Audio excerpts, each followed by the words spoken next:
Starting this Sunday, we find ourselves in an interesting situation. You see, we have the exact same number of Sundays between now and the season of Lent, when we usually start preparing for Easter, as we do between the beginning of Lent and Easter itself. So because of this, I have put together a special series where what we are going to do is we are going to go through a series of themes for the next 6 weeks. And then in the 6 weeks after that, we are going to revisit those exact same themes. However, we are going to look at how those themes manifest themselves in the life of Christ. When you put all of this together, what you are going to end up seeing is the beautiful consistency and deliberate nature of our God as He allowed His nature to unfold before creation and then eventually through the person of Jesus Christ.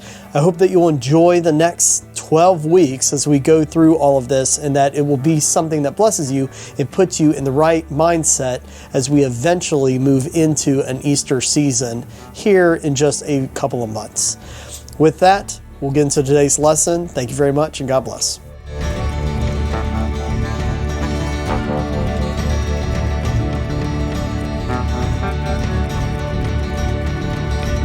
There's nothing new under the sun. This is what Ecclesiastes 1:9 says when King Solomon is kind of reflecting on the nature of life and the futility of what so many of us do. Now, you can either take these words in an optimistic way or in a pessimistic way. It all just depends on your personal life philosophy.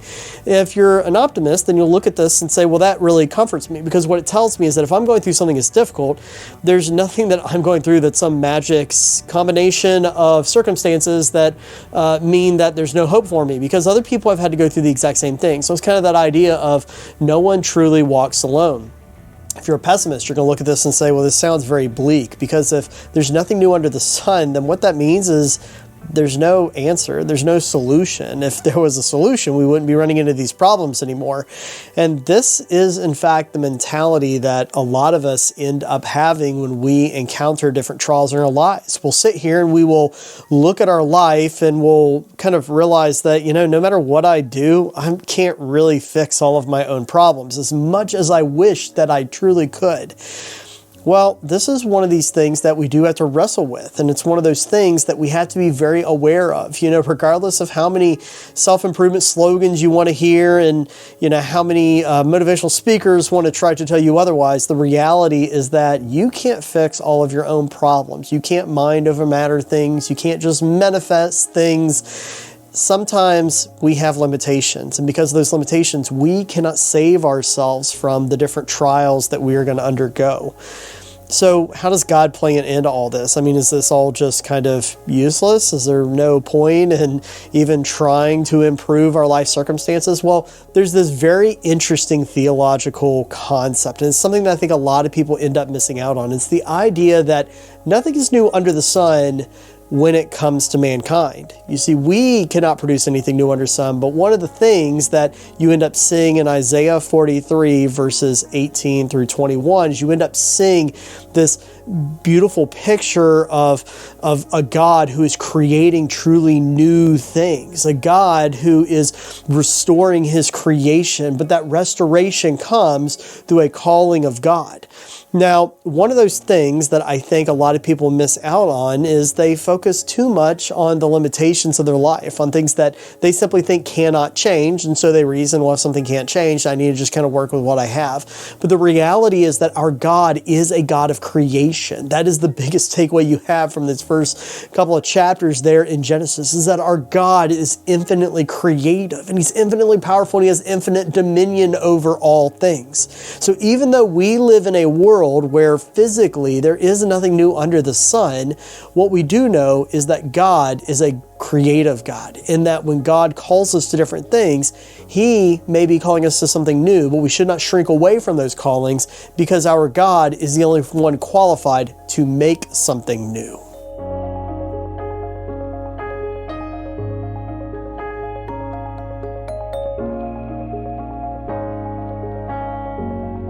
Even though it wasn't a part of your small group prompts there, that section there in Isaiah 43 verses 18 through 21 really are impactful, because one of the ways that starts out is by telling the individuals who are hearing the prophecy to not regard the things of the past, to move on. Now that's just fascinating, especially when you compare it to the very human experience that Solomon talks about in Ecclesiastes, when he talks about how nothing is new under the sun, and he talks about the futility of so many things across that entire book of wisdom. Well, what you end up seeing in the prophecy is something that is very, very different. Instead, what you see in the words of Isaiah is a God who is saying that I am a creative God and that I will make new things.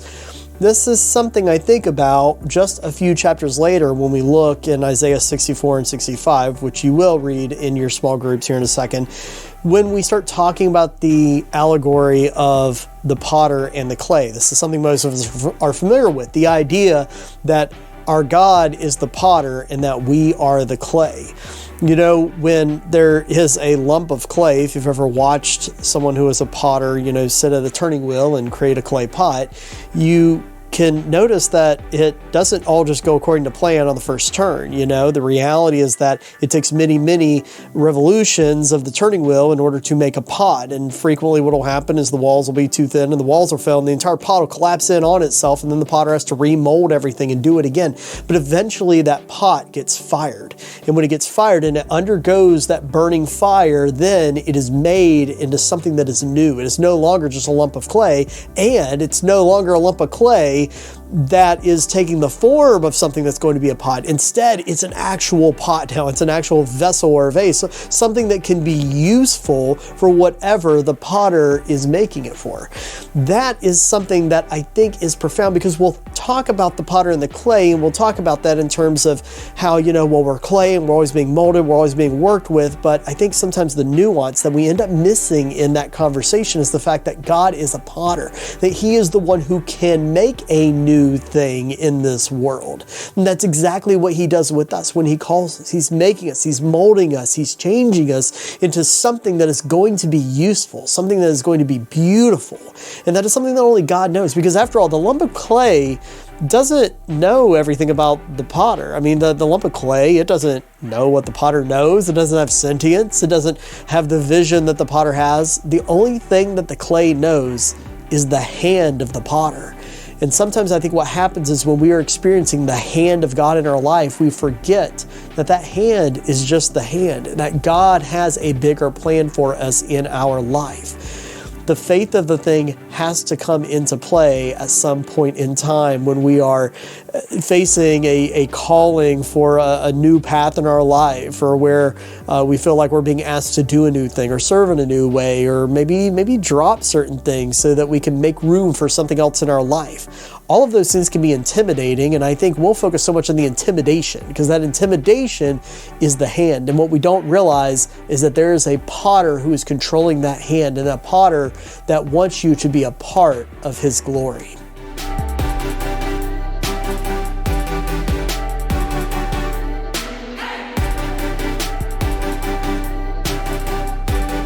I think where a lot of people go wrong is they tend to focus on what they wish to be. It'd be as if the clay, it looks at itself in its current state with all of its limitations, with how soft it is and how formless it is, and says, well, I think I can be this. I think I can be a rock. I think I can be a blob. Maybe I could be a prettier blob. The clay doesn't know what it can truly be, and it can't be what God can make it, because the potter has access to the fire.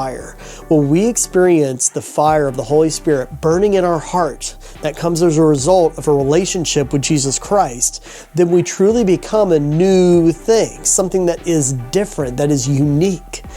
That is something that I think we can really take into our personal lives in a very practical sense, not just an academic sense.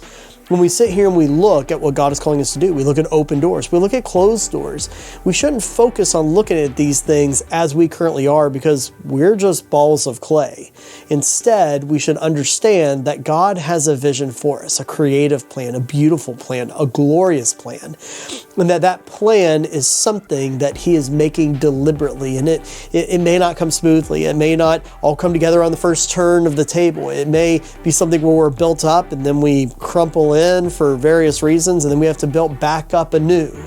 Regardless of what journey we undergo, The important thing is how we respond to that calling and how we respond to the actions of the potter, because he is the potter and we are the clay. And if we allow him to make us into what he would make us, then I think what we're going to find is that we become something that we did not think was possible. We become something that is new.